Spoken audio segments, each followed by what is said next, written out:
So இதுக்கான வீடியோவில் நம்ம என்ன பார்க்க போகிறோம்னா, ஸோ நார்மலாக நம்ம வந்து HTML CSS வந்து நார்மலாக VSS கோடில் ஓப்பன் பண்ணி அவுட்புட் வந்து நம்ம ப்ரௌசரில் பார்ப்போம்.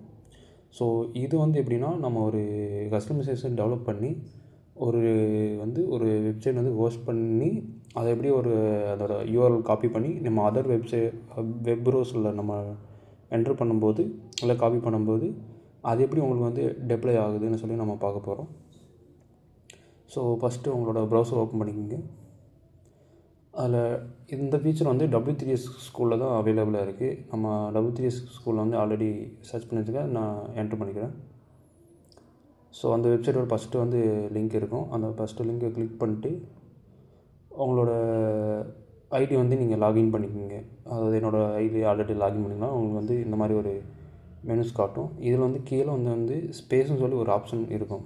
அந்த ஸ்பேஸ்னு ஒரு ஆப்ஷன் வந்து கிளிக் பண்ணி உள்ளே போய்க்குங்க. செகண்ட் வந்து பேஜ் வந்து லோட் ஆகும். ஸோ இதில் என்னென்னா உங்களுக்கு வந்து ஃப்ரீ ட்ரையல் வந்து கொடுப்பாங்க. அதாவது மேக்ஸிமம் பில்டிங் ஸ்டாட்டிக் சைட்ஸு அதோட பேஸ் வந்து 1 ஸ்பேஸு அதோட ஸ்டோரேஜ் வந்து 20 MBஸ்லேருந்து ஸ்டார்ட் ஆகும். 25 MBஸ்ன்னா மந்த்லி நமக்கு பே பண்ணுற மாதிரி இருக்கும். அதாவது நம்மளோட ஸ்டோரேஜ் பொறுத்து மாறும். இதில் வந்து கெட் ஃப்ரீன்னு சொல்லி கொடுக்குறேன். ஸோ க்ரியேட் பேஜ்னு சொல்லி ஒரு பேஜ் ஓப்பன் ஆகும். இதில் வந்து நம்மனா உங்களுக்கு வந்து பேசிக்ஸுங்க வந்து HTML CSS JavaScript சொல்லி இருக்கும். ஃபுல் ஸ்டாக்னால் உங்களுக்கு வந்து எல்லா ஸ்டாக்கும் அதில் அவைலபிளாக இருக்கும். இல்லை நீங்கள் ஒரு அப்கிரேட் பண்ணி நீங்கள் இது பண்ணிங்கன்னா உங்களுக்கு தேவையான என்னென்ன ஸ்டாக் வேணுமோ அதை நீங்கள் யூஸ் பண்ணிங்கன்னா அதுக்கு தகுந்த மாதிரி நீங்கள் பே பண்ணுற மாதிரி வரும். ஸோ நான் வந்து பேசிக்ஸ் ப்ரௌசரு சூஸ் பண்ணிக்கிறேன். இதில் வந்து உங்களுக்கு வந்து நிறைய டெம்ப்ளேட்ஸ் வந்து உங்களுக்கு அவைலபிளாக இருக்கும். அதாவது இன்டர்ஃபேஸ் டெம்ப்ளேட். ஸோ உங்களை அது ஓகேனா நீங்கள் அது இது பண்ணிக்கங்க. இல்லை நீங்கள் வந்து நான் ஓனாக க்ரியேட் பண்ண போகிறீங்கன்னா நீங்கள் blank அப்படின்னு சொல்லி கிளிக் பண்ணிக்கோங்க. இதை கிளிக் பண்ணோடனே உங்களோட டொமைன் நேம் வந்து நீங்கள் என்ட்ரு பண்ணுற மாதிரி வரும். ஸோ ஆல்ரெடி இப்போ நான் எக்ஸாம்பிளுக்கு இண்டெக்ஸ் டாட் சொல்லி நான் க்ரியேட் பண்ணும்போது இப்போ க்ரியேட் சொல்லி ஆப்ஷன் கீழே காட்டும். இதில் நான் க்ரியேட் பண்ணும்போது என்ன இருக்குன்னா எனக்கு வந்து க்ரியேட் த பேஸ் எரர் சொல்லி, அதாவது இது என்னென்னா ஆல்ரெடி எக்ஸிட் ஆகிருக்கு. அதாவது இந்த இண்டெக்ஸ் டாட் w3space.com சொல்லி ஆல்ரெடி யூஸ் பண்ணியிருக்காங்க. அதனால் நான் உங்களுக்கு வந்து அந்த டொமைன் வந்து உங்களுக்கு வந்து க்ரியேட் ஆகாது. ஸோ நான் வந்து ஓனாக டாக் அப்படின்னு சொல்லி கொடுக்குறேன். இப்போ நான் டாக்னு சொல்லி கொடுத்து நான் க்ரியேட் பண்ண போகிறேன். அதாவது இதில் என்னென்னா name character must be 4 character இருக்குன்னு சொல்கிறாங்க. இல்லைனா டெக் ஆஃப் கோடர்ஸ் சொல்லி கொடுக்குறேன். இப்போ நான் க்ரியேட் பண்ணும்போது எனக்கு வந்து இப்போ க்ரியேட் பட்டன் கிளிக் பண்ணோன்னே எனக்கு க்ரியேட் ஆகிரும். அதாவது ஸ்பேஸ் க்ரியேட்னு சொல்லி வந்துடும். இப்போ அடுத்த பேஜ் வந்து ஓப்பன் ஆகும். இதை நான் க்ளோஸ் பண்ணிக்கிறேன்.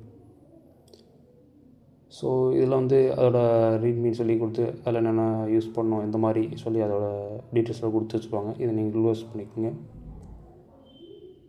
இதில் ஃபஸ்ட்டு வந்து இண்டெக்ஸ். இதில் வந்து நீங்கள் பேசிக் சொல்லி யூஸ் பண்ணதுனால index dot cuts simple JavaScript style CSS இருக்கும். இப்போ நீங்கள் இண்டெக்ஸ் டாட் HTML வந்து நீங்கள் இப்போ ஆல்ரெடி வந்து இருக்கும், கோடு இருக்கும். ஸோ நம்ம வந்து சும்மா நம்ம ஓன் இதில் நம்ம க்ரியேட் பண்ணி பார்ப்போம். இப்போ டேக் ஆஃப் கோடர் சொல்லி நம்ம போட போகிறோம்.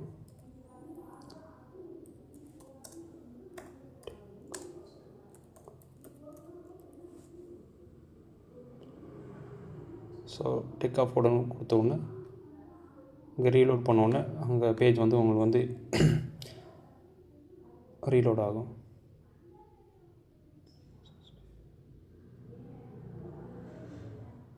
சாரி, சேவ் பண்ணாமல் இருக்குது.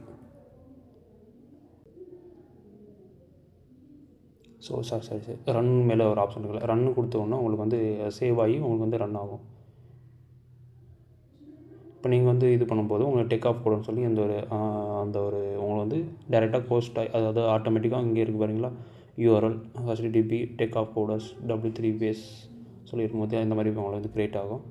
இதில் வந்து நீங்கள் வந்து பப்ளிக்காக இல்லை நீங்கள் வந்து ப்ரைவேட்னு சொல்லி நீங்கள் இந்த ஆப்ஷன் கிளிக் பண்ணி நீங்கள் யூஸ் பண்ணிக்கோங்க. இப்போ நம்ம இந்த லிங்க் வந்து வேறு அனதர் ப்ரௌசரில் ஓப்பன் பண்ணி பார்ப்போம். இப்போ ஷேர்னு ஒரு ஆப்ஷன் இருக்குது, ஸ்பேஸ் யூஆர்எல் காப்புன்னு சொல்லி உங்களுக்கு வந்து காட்டுது. ஸோ நான் வேறு ப்ரௌசர் ஓப்பன் பண்ணிக்கிறேன்.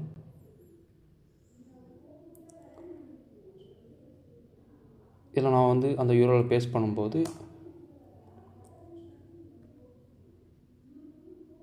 இந்த மாதிரி சைட், அதாவது நீங்கள் வந்து அப்கிரேட் வெர்ஷன் வந்து உங்களுக்கு டேரெக்டாக ஓப்பன் ஆகிரும். ஸோ நீங்கள் ப்ரீ வெர்ஷனாலும் உங்களுக்கு இந்த மாதிரி தான் ஆப்ஷனில் காட்டும். நீங்கள் கண்டினியூ கொடுத்தீங்கன்னா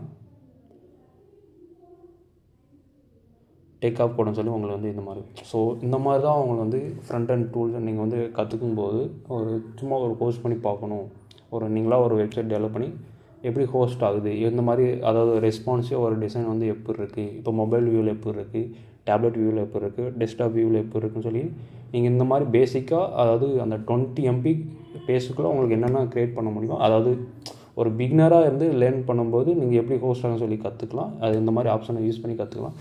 ஸோ நீங்களும் W3C இதை ஃபாலோ பண்ணி நீங்கள் கற்றுக்குங்க. தேங்க்யூ.